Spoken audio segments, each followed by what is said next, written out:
Good afternoon. How are you diddling?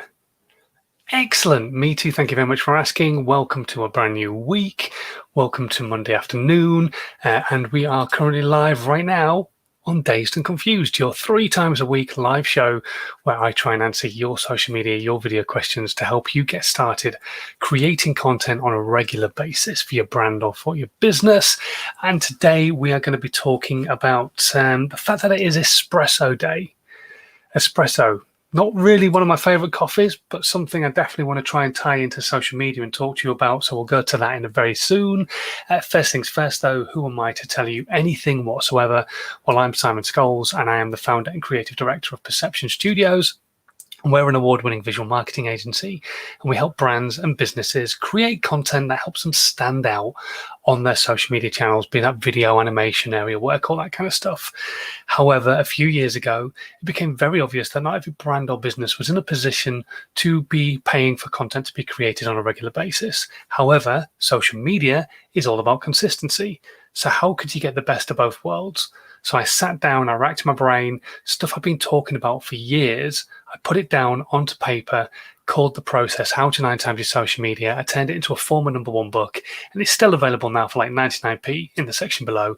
And it takes you through everything from marketing planning through to podcasting and all the other stuff that you could be doing in between as well for your brand and for your business to keep raising awareness of who you are and what it is that you do as a business so that people can build a bit of brand loyalty, an emotional connection with you through the value that you're giving on your social media platforms. So that's what these live broadcasts are all about as well, is to try and help you as much as I possibly can do, get started on that content creation journey, start making content that will basically just speak to your audience. And that's what I want to talk to you about today, because today is Espresso Day. And if for those of you who don't know what an espresso is, it's a coffee. And basically it's your standard coffee, but it is the absolute refinement of the coffee bean. You're not adding anything else to it. It's not like a latte. We give it loads of milk, or a flat white where there's slightly less milk with a nice design on it, or anything like that. An espresso is purely the coffee, complete refinement. It's taking it back to the absolute bare point of that perfect thing. And so it's basically distilled down to the most potent elements. And that should hopefully ring some bells with you with your social media. Because what I want you to think about is how much do you just scattergun your social media content? Sit down right now and be honest with yourself. Do you actually target and absolutely refine down to who you know you're talking to? Or do you just scattergun your message in the hope it's going to hit somebody somewhere and maybe resonate with them, and perhaps that person might buy something, even though they're not necessarily your perfect customer? Because the thing is about marketing, just the same as you refining back that bean to its most potent point, you cannot be potent with your social media unless you have refined it back to the point where you know it's targeted. In the case of an espresso, it's targeted at having the most caffeine possible. In the case of your social media, if you don't refine back and understand who your avatar is, who your ideal customer is, then you are going to be talking to too many people, and your message is going to get really, really muddied. Because the problem is that you see people putting content out on a regular basis, and that content doesn't necessarily speak to their audience. There is no point in having the avatar that might be Julie, who's 27, but creating content for Bob, who's 55. You see, if you understand who your avatar is, that ideal customer, if you understand who they are, what it is that they like doing, where they go on holiday, if they're male or female, how old they are, if they've got kids, all those types of things, then you can be a little bit more empathetic to the style of message that you're going to put out to them to make sure that you're hitting them with the value you want to hit them with. If you don't understand who they are, then you will end up with a message that's going to be really confusing, because your customer might be that 27-year-old female, but if you are making content that's aimed at somebody else because you're kind of trying to make it generic enough to hit everybody, then you might miss the mark on everything. Because the person who's 55 and male might go, well, that product's not really for me, even though that content was, whatever, and move on to the next thing. And that 27-year-old female will look at your content and go, they're really not in line with my ideals and what I think and how I am. I will go to the next person who is. So you really, really need to look at who your avatar is going to be. Who is that ideal customer? If you've never sat down and done this before, it is absolutely essential to understand who you're going to be talking to. Otherwise, you end up talking to everybody, and that just doesn't work, because then it becomes a muddled message. It's cannibalized by everybody else, and you don't end up really, really niching down your business. The next best thing as well about actually sitting down and working out who your avatar actually is the fact that you'll know where they're hanging out. Because once you know all this great information about them, and you know, like, they're a professional perhaps, and they're a parent, but they do like to split up their social media so that Facebook is for their personal stuff, but they like to spend most of their time on LinkedIn because they're a VA, or they're a bloke and maybe they, I don't know, are a solicitor, so they're more professional on LinkedIn, but actually they have a business page on Facebook that performs really, really well because they specialize in divorce. You never know where these people might necessarily spend more of their time and get a better return on their time spending it on that particular platform. So don't always just assume just because it's a professional job, LinkedIn is the place to be. LinkedIn might be the place to be for an individual, but maybe for a business, it could be better for them to be elsewhere. So if you sit down and work out who your avatar is, then you will be able to start to understand and probably envisage where these people are going to hang out. If you don't do that, then you end up with this scattergun approach, which I've spoken about so many times before, where you end up creating content that is trying to appease everybody and isn't actually hitting anyone whatsoever. So what I want you to do is to come out of this live broadcast when I finish and be honest with yourself. Have you ever sat down and understand who it is that you're aiming at, who you're trying to actually help? Once you understand that, it will make a world of difference. If you've never sat down and done your avatar, literally go to Google and just type in how to work out my avatar. There are so many different people who can either help you do it, or there's free documentation out there that will just help you sit down and understand. I mean, most people will understand whether they're aiming at male or female, or potentially both, whether they're parents, whether they're not parents, whether they're old, they're young, whereabouts in the world they are, even down to the point of how much money they're making, because you want them to be able to afford what it is that you're offering. Be you a shoe salesperson and you create and design your own shoes, so they're bespoke, so they're a little bit more classy, or whether you be a bog standard shoe shop who's got shoes en masse, then you know who you're talking to and you can understand whether they've got the money to afford that. Because if your ideal avatar again is this 27-year-old female, but she's got an income of only 15,000, and your products are aimed at somebody who's got an income of 50,000, then again you can make your content speak to that person who's earning 50,000. That's not to say that the person who's earning 15,000 can't aspire to buy the products that you create, but you're trying to make money, and so you want the people who've got the money right now to buy the products, and those people who don't necessarily have the money but maybe want to save up or aspire to that point, be able to still aspire to buying your products.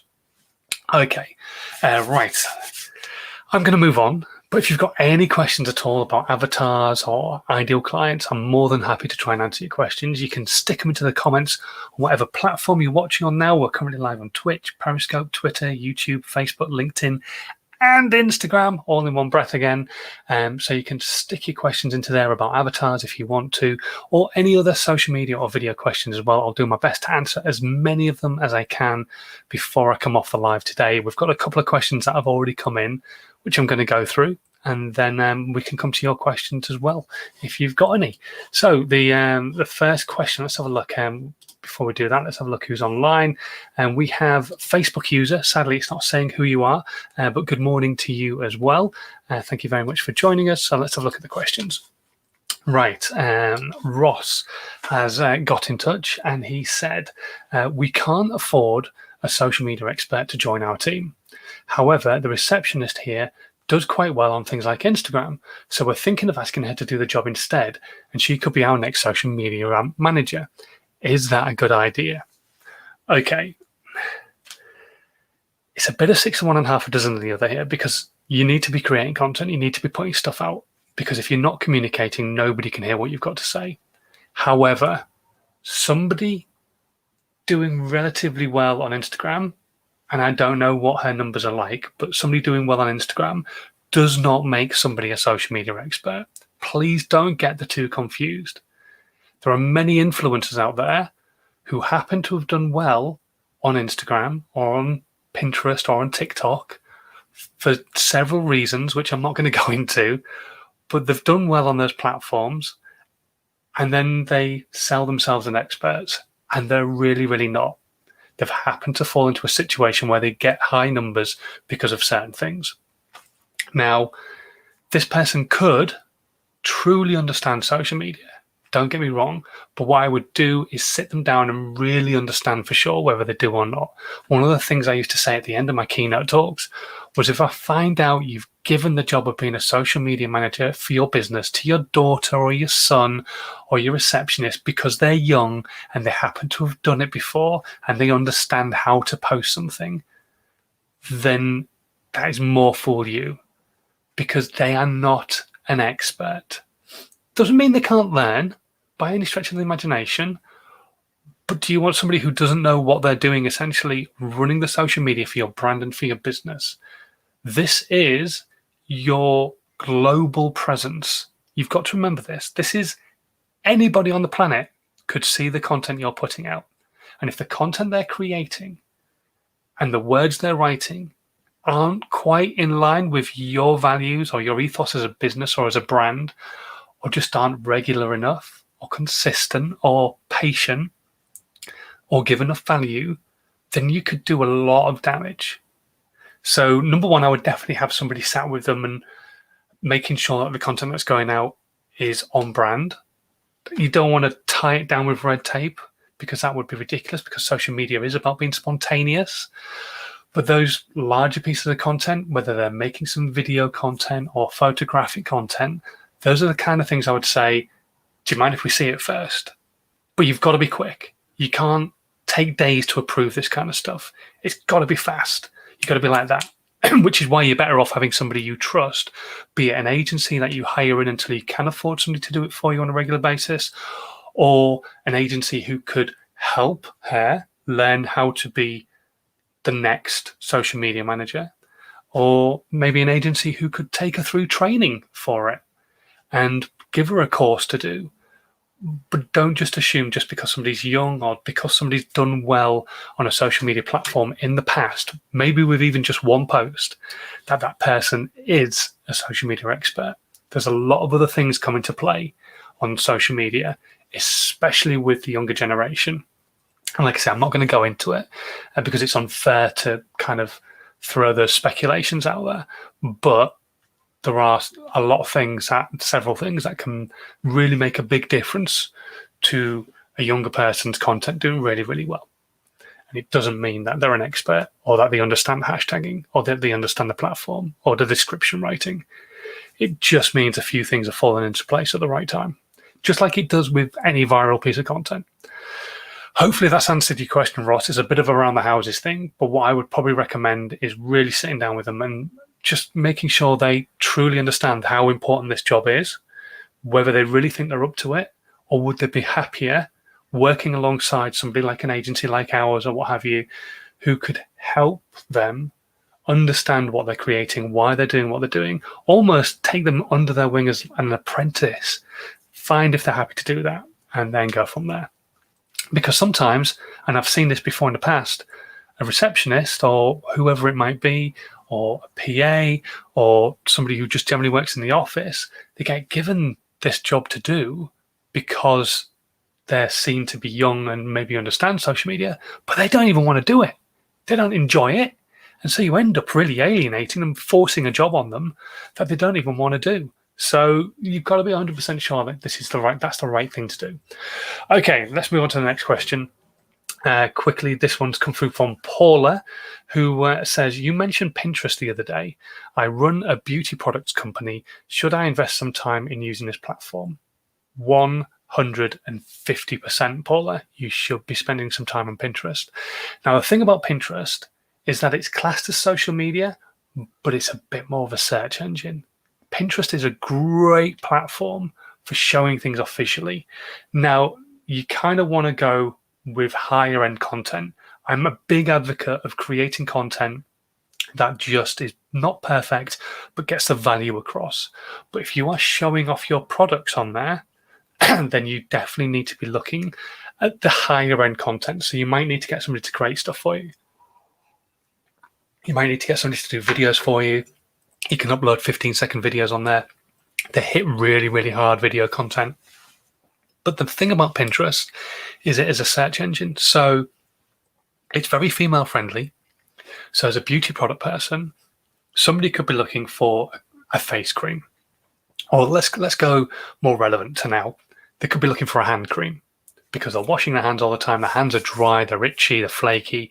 They want a nice hand cream that is vegan and will moisturize their hands.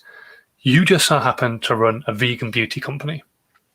So they're searching for that kind of stuff on Google. You might not pop up because there's a lot of other people do it. They go, oh, that looks quite good.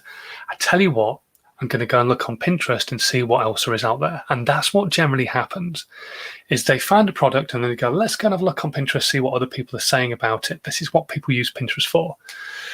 So they go onto Pinterest, see who's pinned that product. But while they're at it, they're searching essentially vegan hand creams. And you will pop up as somebody who creates that content because you've got a vegan hand creams pin board. And so your content pops up, they like the look of it, the price is actually on the images because you're telling people how much it's going to cost. And even better, if they click the link, it takes them straight to your shop page where they can make the purchase there and then. If your product is even more expensive than the ones that they've been looking at elsewhere, the chances are, as long as it's not astronomically more expensive, they're going to click that link and make that purchase there and then because they know how much it's going to be and they know they can just click that link and buy it and it's done. And life is easy. They don't have to keep going back and looking elsewhere and then coming back to Pinterest and so on and so forth. So Pinterest is a hugely powerful tool for you, Paula, doing what you do. Now, you may, like I say, have to spend a few quid. You might be a great photographer, videographer, I don't know. But if you are not necessarily skilled in that area, you can take a nice photo, but you know you're not really a photographer or a videographer. Get in a creative agency and spend a few quid. Now, yes, it's going to cost you money, but you will reap the benefits from the amount of content they can give you, from the images they can give you. You can then be putting content out a lot more on Pinterest. Now, again, Pinterest is like any other social media site. You have to be consistent. But if you are consistent, it can make a huge difference to the amount of people you're hitting. So right now, I've stopped being consistent on Pinterest. I'm doing some testing. So I was really consistent for a month. My views and pins went absolutely rocketing up. I was like 100K a month, 100,000 people a month seeing my content. That's not as high as some, but it's not bad for just creating content for a month. And I was posting about 2 or 3 times a day.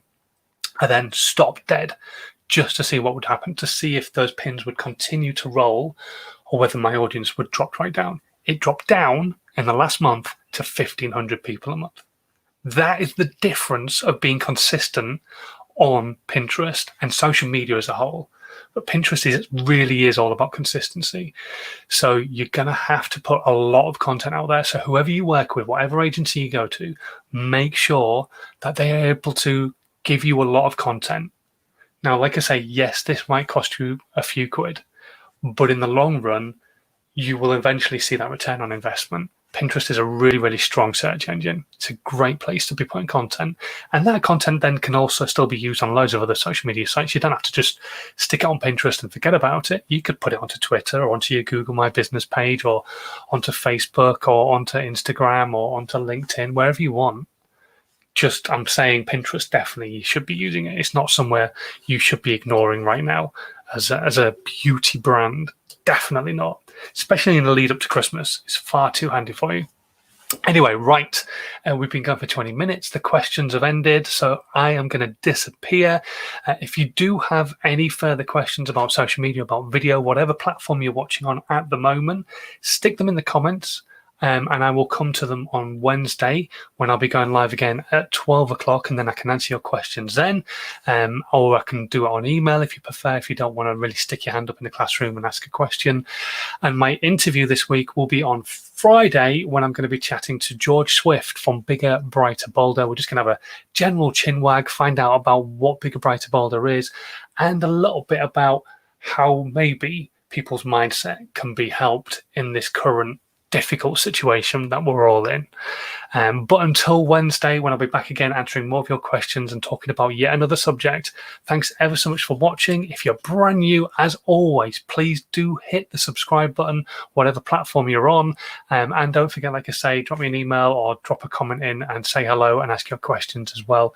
And if you're listening on the podcast, please leave a review on iTunes. That would be amazing.